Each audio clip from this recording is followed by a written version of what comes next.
इस वीडियो में हम चैप्टर नंबर 5 में जो 2 मार्क्स का एक प्रश्न पूछा जाता है उसके बारे में अध्ययन करेंगे। कई बार हमको क्या होता है कि इलेक्ट्रॉन रचना दी गई होती है और इलेक्ट्रॉन रचना पर से हमको उसकी परमाणु संख्या बतानी होती है और परमाणु संख्या और आधुनिक आवर्त कोष्ठक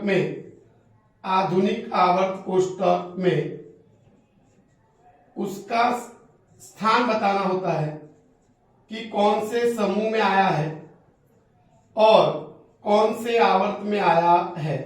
तो कई बार ऐसा एक प्रश्न पूछता है कि हमको इलेक्ट्रॉन रचना दी होती है और कहता है कि उसकी परमाणु संख्या बताइए, उसका आधुनिक आवर्त कोष्ठक में कौन से समूह में आया है और कौन से आवर्त में आया है, ये बताना पड़ता है। तो जैसे कि पहली हमारी इलेक्ट्रॉन रचना दी है 2 8 4, तो यहां पर देखिए 2 8 4। तो यहां पर हमको परमाणु संख्या ज्ञात करने के लिए जो भी हमारी इलेक्ट्रॉन रचना में संख्या है उस संख्या का जोड़ कर देंगे तो हमको परमाणु संख्या मिल जाएगी। तो यहां पर देखिए 2 और 8 10, 10 और 4 14, तो यहां पर इसकी परमाणु संख्या हो जाएगी 14। अब क्या होता है कि हमको कौन से समूह में है इसका पता करना है। तो कौन से समूह में है इसके लिए आपको मैं एक शॉर्ट ट्रिक बताऊंगा कि अगर बाह्यतम कक्षा में एक इलेक्ट्रॉन हो अथवा 2 इलेक्ट्रॉन हो तो समूह भी एक ही होगा और समूह भी 2 ही होगा। लेकिन अगर 3 है तो यहां पर आपको इसके अंदर 10 जोड़ देना है तो समूह हो जाएगा 13। फिर यहां पर 4 है तो 14 हो जाएगा। उसी प्रकार से 5 होगा तो 15 हो जाएगा, 6 है तो 16 हो जाएगा और 7 होगा तो 17 हो जाएगा। तो यहां पर बाह्यतम कक्षा में 4 इलेक्ट्रॉन है तो हम क्या करेंगे, समूह का पता लगाने के लिए इसमें 10 जोड़ देंगे, क्योंकि 1 2 होगा तो हमको 10 जोड़ना नहीं है। लेकिन अगर 3 है तो 13 कर देना है, 4 है तो 14 कर देना है। तो यहाँ पर 4 इलेक्ट्रॉन है इसलिए ये 14वें समूह में आया है। अब हमको आवर्त का पता लगाने के लिए क्या करना पड़ेगा कि कितनी इलेक्ट्रॉन कक्षा का उपयोग हुआ है। जैसे देखें तो यहाँ पर पहली K, दूसरी L और तीसरी M, 3 ही कक्षा का उपयोग हुआ है। अब 3 ही कक्षा का उपयोग हुआ है इसका मतलब ये तीसरे आवर्त में आया है। तो यहां पर हम लिख पाएंगे कि ये तीसरे आवर्त में आया हुआ है।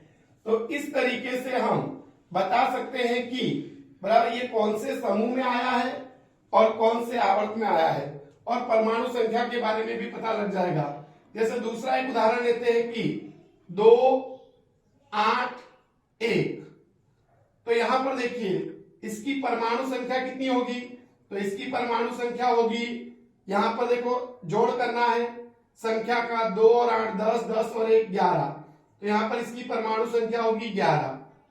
अब यहां पर कौन से समूह में आया है, तो मैंने भी आपको बताया था कि अगर 1 है तो हमें क्या करना है कि जोड़ना नहीं है 10, सीधा ही लिख देने का कि पहले समूह में आया है। अब यहां पर देखना है कौन से आवर्त में है, तो आवर्त के लिए हमको क्या करना पड़ेगा कि आवर्त के लिए हमको यहां पर कितनी कक्षा का उपयोग हुआ है, तो 1 2 और 3, तो यहां पर हमको लिखने का तीसरे आवर्त में है। फिर एक उदाहरण और लेते हैं कि 2 8 8 और 2। अब यहां पर इसकी हमको परमाणु संख्या बतानी है, जो जितनी संख्या है उनका जोड़ करना है।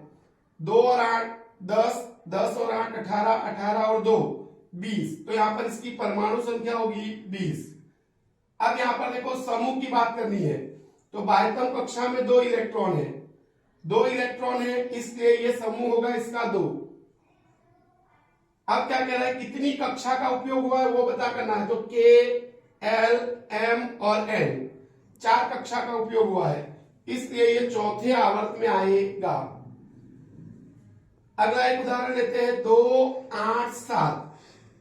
अब 2 8 7, तो यहां पर देखिए 2 8 7। अब परमाणु संख्या का हमको पता लगाना है, तो हम क्या करेंगे, संख्या का जोड़, 2 और 8 10, 10 और 7 17, तो इसकी परमाणु संख्या होगी 17। अब समूह का हमको पता लगाना है आधुनिक आवर्त कोष्ठक में, तो मैंने आपको जैसा बताया था कि 3 का हो तो 13, 4 हो तो 14, 5 हो तो 15, 6 हो तो 16, तो 7 है। तो हमको यहां पर लिखना पड़ेगा 17वें समूह में आया है। अच्छा, आवर्त के लिए हमको क्या करना है, कितनी कक्षा का उपयोग हुआ, KLM, 3 कक्षा का हुआ उपयोग, इसलिए इसको बोलेंगे तीसरे आवर्त में आया है। तो ये तीसरे आवर्त में आया है। एक उदाहरण और लेंगे हम, 2 2 दिया है। तो यहां पर देखिए, यहां पर हमको बाह्यतम कक्षा में कितने इलेक्ट्रॉन है, तो बाह्यतम कक्षा में 2 इलेक्ट्रॉन है, बराबर। तो यहां पर सबसे पहले तो हम परमाणु संख्या निकाल लेते हैं। परमाणु संख्या के लिए हमको क्या करना है, जोड़, 2 और 2 4, तो इसकी परमाणु संख्या होगी 4। अब समूह के लिए मैंने बताया था बाह्यतम कक्षा के इलेक्ट्रॉन देखने के, तो 2 इलेक्ट्रॉन है बाह्यतम कक्षा में, इसलिए हमको 10 जोड़ना नहीं है। तो कौन से समूह में आया है, दूसरे। आवर्त की बात की जाए तो KL 2 ही कक्षा का उपयोग हुआ है, इसलिए दूसरे आवर्त में आया होता है। और आज का लास्ट उदाहरण है हमारा, लास्ट उदाहरण हम यहां पे लेंगे 2 8 5। तो यहां पर देखिए, सबसे पहले परमाणु संख्या ज्ञात करने के लिए हमको क्या करना है कि जितनी भी संख्या है उनका जोड़ करना है। तो यहां पर हम जोड़ करेंगे तो हमको परमाणु संख्या मिल जाएगी 2 8 10 और 5 15, तो यहां पर हो जाएगा 15, यानी इसकी परमाणु संख्या होगी 15। अब क्या होता है कि यहां पर हमको देखना है कि समूह, तो समूह के लिए बाह्यतम कक्षा में कितने इलेक्ट्रॉन है, 5। अब 5 इलेक्ट्रॉन है, इसलिए यहां पर हो जाएगा 15, तो यहां पर हम लिखेंगे 15, क्योंकि 5 हो तो 10 जोड़ देना है। अब कौन से आवर्त में आया है, तो यहां पर हमको कक्षा देखनी है, KLM 3 कक्षा का उपयोग हो रहा है, इसलिए ये तीसरे आवर्त में आया हुआ है। तो इस प्रकार से हमको इलेक्ट्रॉन रचना दी हो तो उस पर से हम उसकी परमाणु संख्या ज्ञात कर सकते हैं, और आधुनिक आवर्त कोष्टक में उसका स्थान कौन से समूह में है और कौन से आवर्त में है, ऐसा हम पता कर सकते हैं।